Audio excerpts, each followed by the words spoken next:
It's crazy to say this, but one of the biggest events in our fine city is happening. New York City is one of the big four of fashion, aka one of the fashion capitals of the world. And soon the top brass from fashion brands around the world will be in the Big Apple for New York Fashion Week. And this year, for the first time ever, you can watch some of the runway shows from the rink at Rockefeller Center.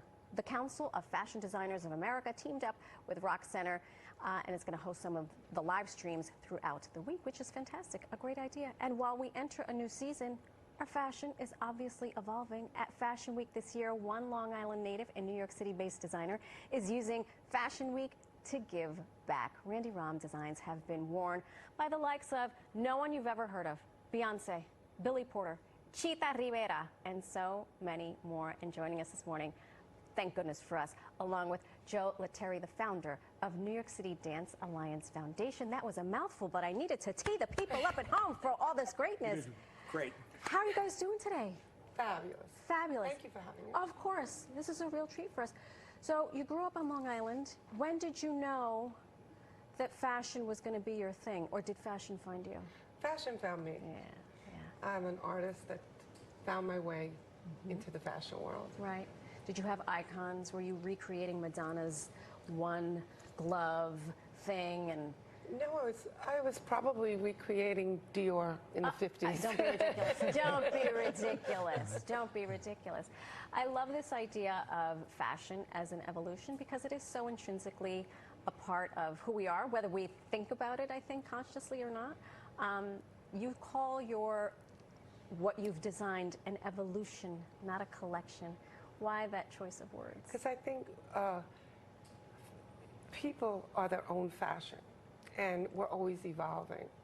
And no matter what, you should dress for yourself. I believe if you feel good about what you look in the mirror, that's the fashion you should be wearing. Right. So it always evolves a little bit, but it keeps in what's good for you, and it makes you feel good. Right. I like that concept better than, oh, this year it's all about fill in the blank, because fill in the blank may look horrible on you, well, but you're still going to wear it. Right. Those are trends. Right. And you've picked a trend here and there that might work with you, right. You know, but just because it said to wear hot pink and it doesn't look well on you, buy that hot pink bag or the hot pink shoes. On and sale there even, you go. right, and there you go. So how are you using this show to give back? Because I love this idea. Well, I love to dance myself, and I was always in the arts, and I met Joe, and it became love at first sight.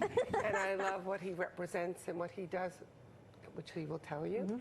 And I just think it's such a wonderful thing to combine fashion, which is out there so people hear what's going on, and combined it with a cause that's so important, the New York City Dance Alliance, which help students navigate through scholarships and foundations and help them to get the education that they need.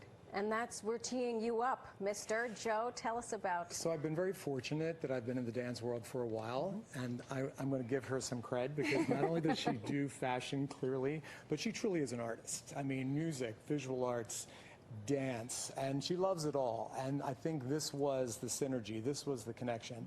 When we met through Chita Rivera. I'm fortunate to produce and direct the Chita Rivera Awards here in New York City, and I'm very involved in the dance world here in New York City. And in 2010, I started a foundation because I know lots of young dancers that have big dreams and would love to go on and pursue their career and their training, but sometimes they feel like the cost of going to a college program is prohibitive. Right. And you're seeing that more and more. So we're helping out. So what parent wouldn't like another $10, $15, $20, $25,000 to support their dancer? And when it started, I thought we were supporting dance. Now I realize we're supporting an entire generation of leaders that are going to go on to do some great things. And you're going to meet some of them today. Well, I was just going to say. You're going to meet some of them today. I understand we are going to see some of these young people who are going to benefit from this synergy. So you have a couple of looks? Absolutely. Here we go. Do we call them students, models? They're at different places in their careers. Let's say that. You know, so am I. Yeah. So let's Let's start off with our first model. Tell us who the model is and what the model is wearing. So you're meeting Isabel. Hi, Isabel. She is our youngest dancer with us here today. She's originally from Utah, and she received a scholarship from our foundation, and she's currently using that scholarship, about to start her second year at Pace University. Wow. Yeah. This is fantastic. So is this what the show will look like? Will there be dancing along with? Oh, absolutely. It's a party. I always have an event that's a party, but this is going to be your special dance party. Oh my gosh, Yes. Very exciting. Thank you, Isabel. Gorgeous, all around. Next up, who do we have? So next, they're originally from Phoenix. This is Colton. Look at that high kick. Look at that extension. Stop Colton it. took their scholarship to the Juilliard School, and from Juilliard really took Broadway by storm, and is 2 weeks away from starting the newest Broadway project, Death Becomes Her, is coming to Broadway. They'll start rehearsals in 2 weeks. Wow, congratulations.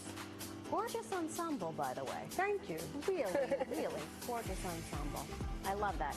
And use the scholarship to go to Juilliard. Yes. Yes. Going to Broadway. Yes. No big deal. Yes. No big deal. Yes. And last but certainly And not this least. talented young woman, is also originally from Utah. She received her scholarship and took it to Marymount Manhattan College here in the city. And she is currently one of the featured dancers with Parsons Dance Company here in New York City. Wow. So she's been doing very well. Wow. I saw that pirouette. It was not lost on me. Also, gorgeous ensemble. I love all the flowiness of all the fabric. You could definitely see the music and the dance in always in all my collections. I really bring that to everything that I do. Absolutely. I'm going to ask all the models to come back out, but that begs the question, how does this work? How do you come together and decide, okay, this is what the move is going to be, this is the ensemble?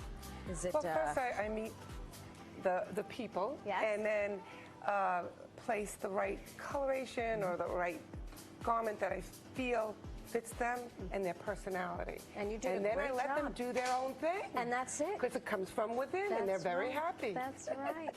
One more thank you to all of our models and continued success. My goodness, if folks at home would like to donate, what's the best way that they can go about doing that? They can go to the website, which is NYCDAFoundation.net. But we have a text to donate, as well as a QR code. If they scan that QR code that's on your screen right now, it'll pop right up and they'll be able to make a quick donation. Fantastic. And that'll be greatly appreciated. I'm sure it will. Thank you both so much. Thank you so much. you, It was a Marisol. pleasure. This was a real treat. It was a pleasure. Thank you. All right, thank you so much.